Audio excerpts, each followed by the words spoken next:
Hey there, welcome to another one of these updates. I was thinking long and hard about today's update because literally not much thing has happened on the map to talk about, but I guess I'm just going to give an update to situation on the front, but the most important things have been happening mostly around Ukraine rather than in Ukraine. But let's quickly go over the things and then talk over the world situation. So around Kharkiv, not really much is happening. So the Russians tried to push. They did not have enough force. They're still trying to do like small pushes towards like close aligned villages. I would say the initiative overall is right now in the Russian favor, but they don't really have any significant advantage here. So not much is happening since we last spoke. Around Severodonetsk, basically as I have explained, the situation is very much stable. The road is now being slowly pushed. Like Russians, they don't want to do any kind of major advance, so they want to slowly kind of crawl in. At least it seems so that's what they're doing. Slowly crawl in into the over the highway and then enclose this Lysychansk position. I think Ukrainian command is acting here very much cold-bloodedly, if that's a word, and all in all the experts that I've seen so far just see this that they just want to basically draw as much blood by attacking Russians here as they can and then fall back if needed. We should still be very much expecting that Lysychansk is just going to get abandoned.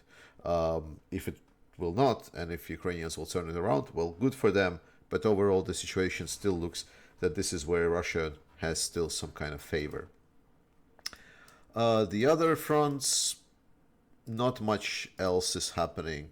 We're still waiting for the Izium direction to start kind of moving.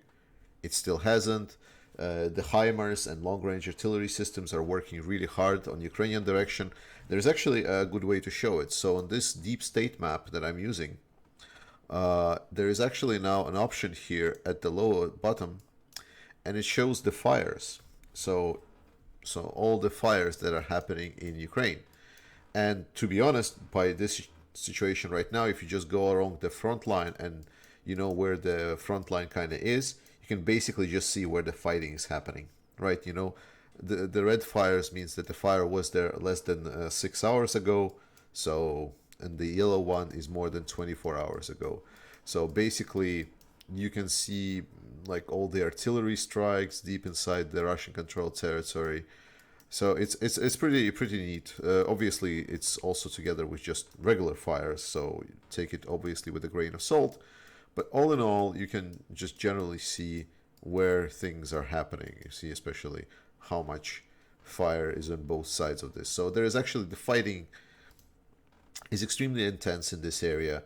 All the reporters, or the journalists, all the experts are saying that this is an extremely heavy fighting zone. Every day, hundreds of people are dying there, and it's an extremely intense fighting zone. But right now, it's kind of like a little bit of a break for Russians. I think they're really happy with their success on taking this part.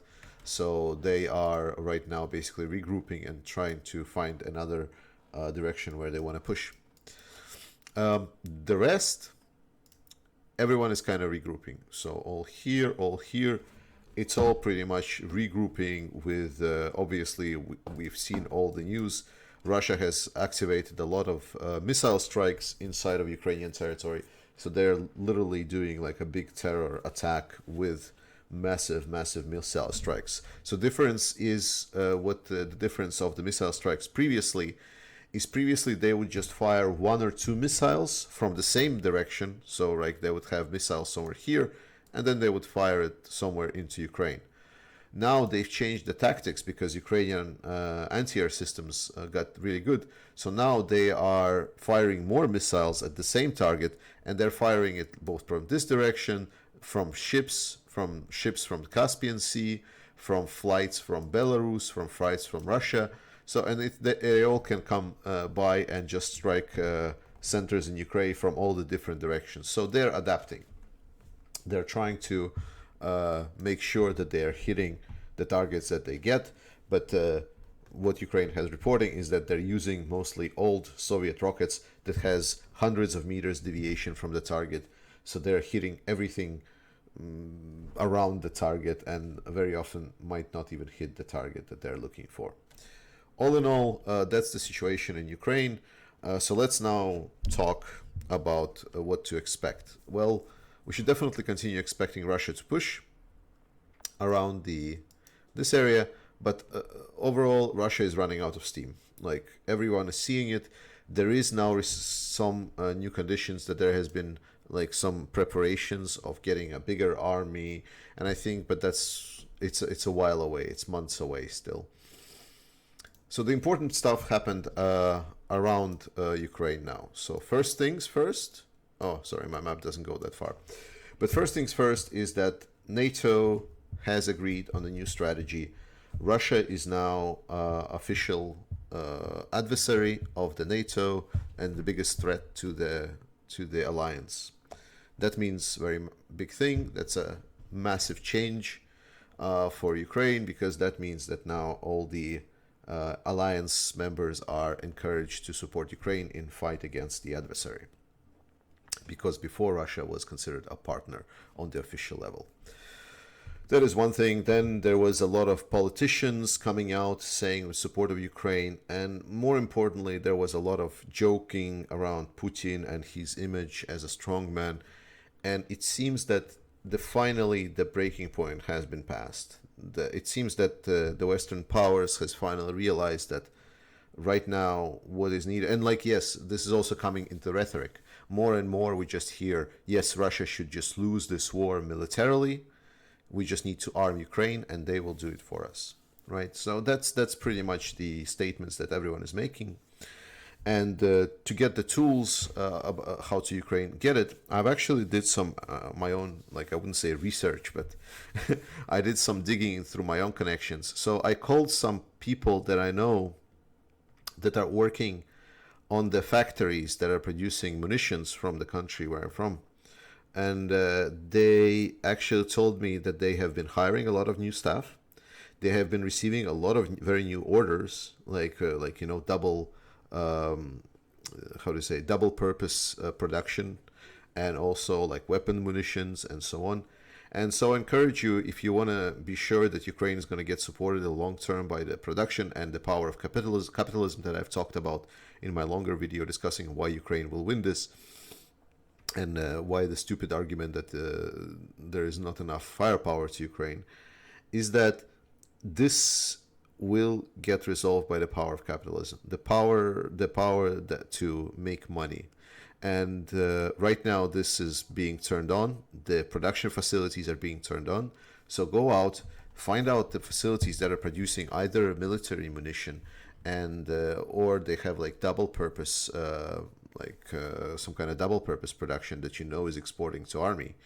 And maybe look up if they're hiring anyone new, right? Find out if they have new positions or more positions open right now, or maybe if you know someone.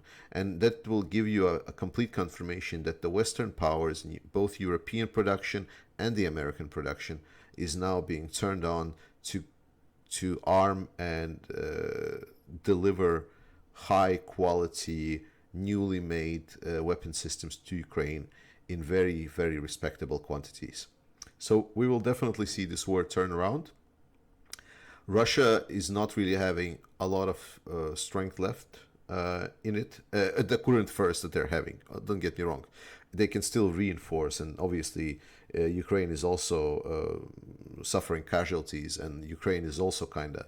But I have some of my friends essentially sharing with some information that I cannot share openly, is that there is still reserves in Ukraine, and as the weapons coming in, because they are coming in every day as we speak, the weapons and the equipment is coming into Ukraine, and they are preparing for their chance, because they know that Donbass right now, what Russia is doing, the power that they have over there is able to execute what needs to be done for Ukrainians, essentially to bleed the Russians dry while they're trying to attack.